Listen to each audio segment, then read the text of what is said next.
Carlos Camargo, actual defensor del pueblo elegido durante el gobierno de Duque, convirtió a la entidad en un refugio duquista. Guillermo Gómez. Mónica, empezando por Emilio Archila, quien tuvo que ver desde la presidencia con el cumplimiento del acuerdo de paz y no lo hizo, hasta otros funcionarios que siguieron esa línea. Todos tienen contratos hoy en la Defensoría.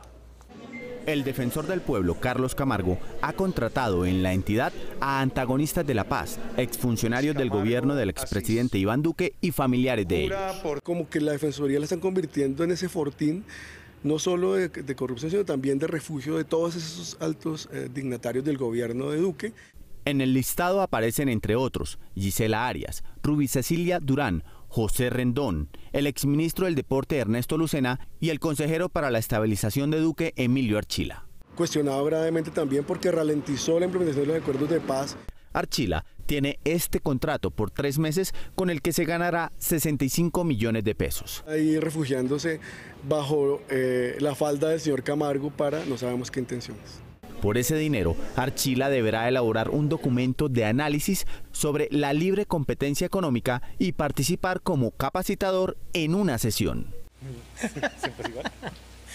Ernesto Lucena es ahora el defensor delegado para el deporte. En el primer trimestre de este año se conoció que el abogado de empresarios vinculados con despojo de tierras, José Augusto Rendón, es el defensor del pueblo en Urabá. Hicimos denuncias en su momento porque él ha atacado a las víctimas de despojo de tierras y desde hace 2 años y medio lo tenemos como defensor del pueblo en una región tan convulsionada como el Urabá. La esposa de Andrés Ávila, expresidente de la Sociedad de Activos Especiales SAE, también consiguió puesto. Se trata de Gisela Arias, quien es la actual directora de promoción y divulgación de la Defensoría de Camargo. No, pero ¿cómo es?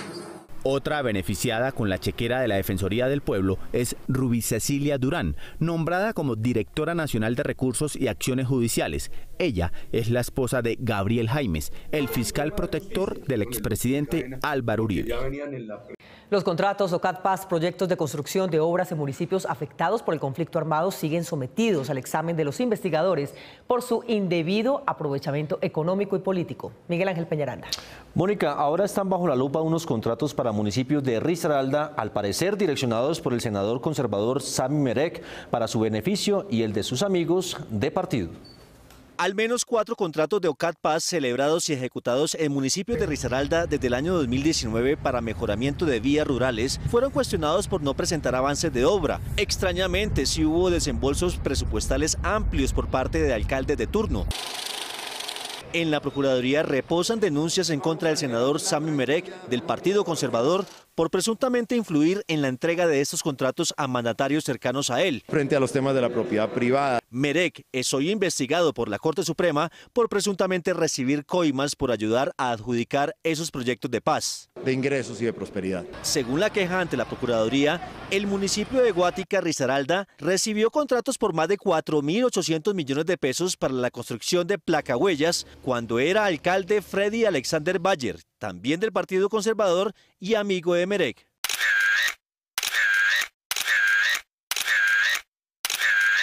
Él estuvo en esa sesión donde se viabilizaron recursos para Guática, precisamente para su alcalde amigo, en donde vemos que hubo un avance de obra, que hay en este momento un avance de obra del 8%, mientras vamos en un desembolso de recursos de más del 66%, y mientras tanto ahí la obra parada, sin maquinaria. Al municipio de Santuario le asignaron 6.200 millones de pesos de OCAD Paz, que además de presentar retrasos, no han cumplido con las especificaciones técnicas del contrato para mejoras en la vía, ni siquiera con la pavimentación prometida.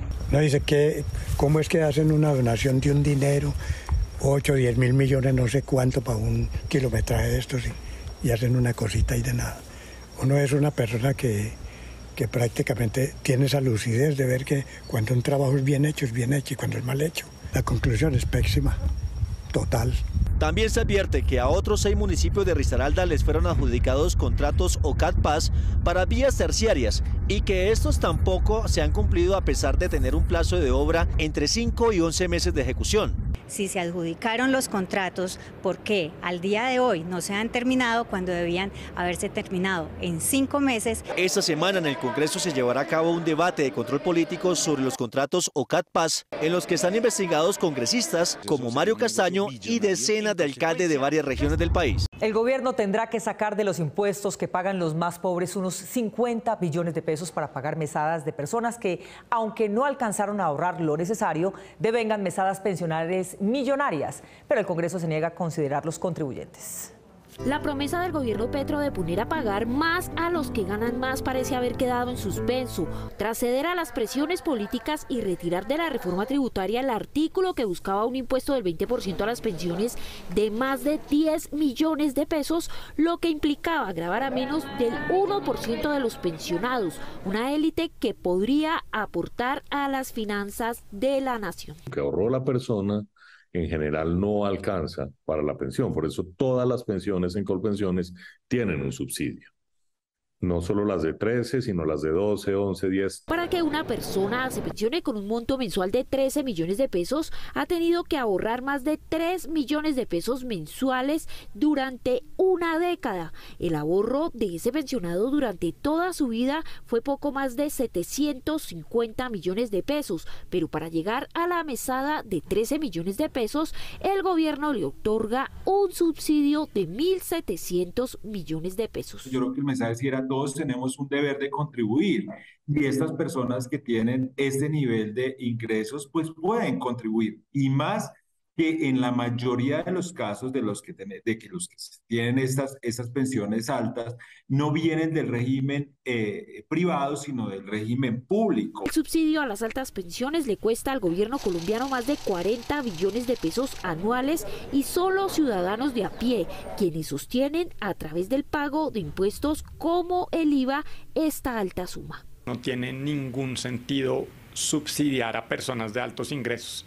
Los subsidios a las pensiones altas deberían eliminarse.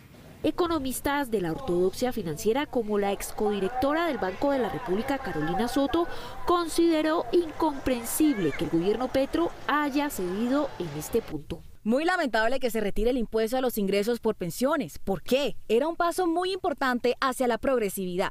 Estamos hipotecando el futuro de los jóvenes. Injusticia intergeneracional, y no nos importa. Pese a que por ley ninguna pensión puede superar los 25 salarios mínimos, es decir, 25 millones de pesos, ciertos grupos selectos de altos exfuncionarios públicos, como antiguos congresistas, exmagistrados de cortes y algunos jueces y políticos, devengan un monto superior a ese tope.